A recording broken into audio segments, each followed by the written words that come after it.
سلامونه او نیکې هیلې بیا هم استاد حکمت الله پوپل ستاسو په درانه چوپړ کې حاضر شوی یم. نن راځو په عمومي ریاضي کې تاسو ته تجزیه کول درښیو، خو مخکې له دې چې تاسو تجزیه زده کړئ لومړی باید د ویش قابلیتونه زده کړئ. نو راځو د ویش پر قابلیتونو باندې نن د خیره کار کوو.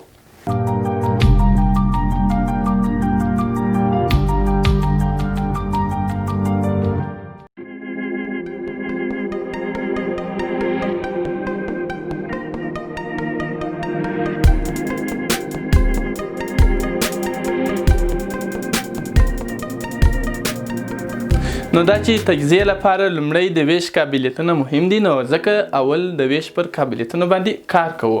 راځو عنوان چې مو دی هغه د ویش قابلیت موږ ته څه راښیي. د ویش قابلیت موږ ته دا راښیي چې کوم عدد پر کوم عدد باندې پوره د ویش وړ دی. یعنی چې موږ یو عدد ته وګورو، موږ فیصله کولی سو چې دغه عدد چې دی پر دغه عدد پوره د ویش وړ دی او بیا پر دغه عدد پوره د ویش وړ نه دی. دا فیصله موږ هغه وخت کولی سو چې کله د ویش قابلیت پوهه حاصله کړو. بیا موږ کولی سو چې معلوم کړو ځان ته چې دغه عددونه پر دغه عددونه پوره د ویش وړ دي او دغه عدد بیا پر دغه عدد باندې پوره د ویش وړ نه دی. نو ځکه موږ راځو د ویش قابلیتونه شروع کوو. لومړی پر یوه باندې د ویش قابلیت. پر یوه د ویش قابلیت څه معنا؟ یعنی کوم عددونه پر یوه باندې پوره رسیږي. د هیڅ عدد ممانعت نشته چې پر یوه دې پوره ونه رسیږي. هر عدد پر یوه باندې پوره رسیږي. دا د ویش قابلیت دی پر یوه باندې. که چا درته ویل چې پر یوه د ویش قابلیت راته ووایه، تاسو به ورته ووایاست چې هر عدد پر یوه باندې د ویش قابلیت لري.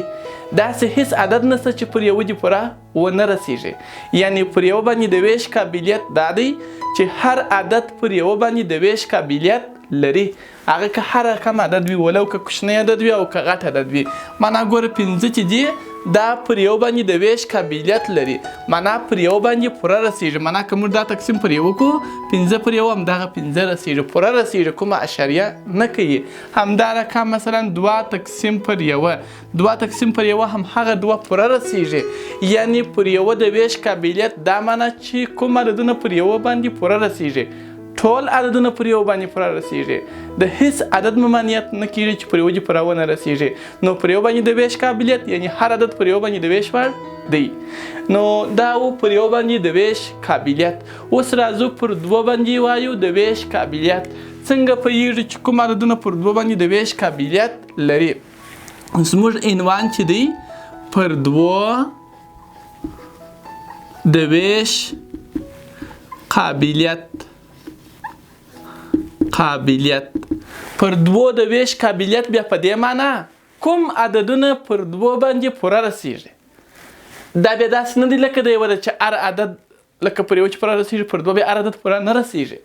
پر 2 باندې د ویش قابلیت دا دی ټول هغه عددونه چې یویز خانه 0 یا یویز رقم یې جبت عدد وي. دغسې عددونه چې یویز رقم یې 0 یا جبت عدد وي، دغسې عددونه خامخا پر 2 باندې د ویش قابلیت لري. معنا پر 2 باندې پوره رسیږي. ولې که چیرې داسې یو عدد موږ ولرو چې د هغه د یویز رقم 0 هم نه وي او جبت عدد هم نه وي، دا خو 5 دی، یویز رقم یې 0 یا جبت نه دی، نو ځکه وایم چې دا پر 2 باندې د ویش وړ نه دي. مګم دا دواړه پر 2 د ویش قابلیت لري. معنا پر 2 پوره رسیږي. مثلا داسې یو عدد یا دغه عددونه که وګورو، ګورئ دا پر 2 چې د ویش قابلیت معلوموي چې د عدد پر 2 د ویش وړ دی که نه. یویز خانې ته ګورو، لسیزو سلیزو زریزو ته یې نه ګورو، صرف یویز خانې ته ګورو چې یویز خانه 0 یا جبت عدد 2 خو جبت دی. نو موږ ویلی سو چې دا عدد پر 2 باندې د ویش قابلیت لري. نو دا و پر 2 باندې د ویش قابلیت. دا چې پر 3 باندې د ویش قابلیت څنګه دی؟ پر 3 باندې د ویش قابلیت پر 3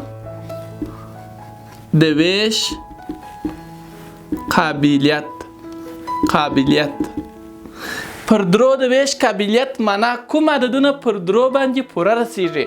ټول هغه عددونه چې د رقمونو د جمع اصل یې پر 3 پوره د ویش وړ وي.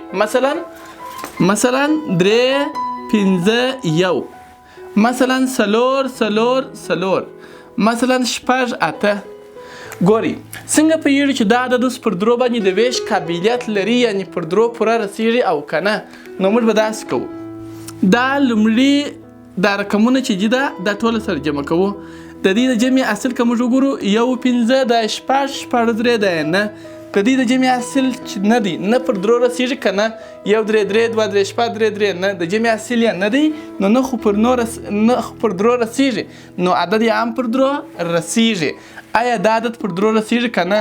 دا رقمونه به جمع کو 4 جمع 4 جمع 4. دا رقمونه چې سره جمع کړله 4 4 اته کېږي. 8 او دا 4 8 او 4 دا هم 12. د جمع اصل یې 12 دی. 12 پر درو د ویش ور دی که نه 1 3 3 2 3 6 3 3 نه 4 3 12. دا د رقمونو د جمع اصل چې 12 دی دا پر درو د ویش ور دی نو عدد یې هم پر درو د ویش ور دی.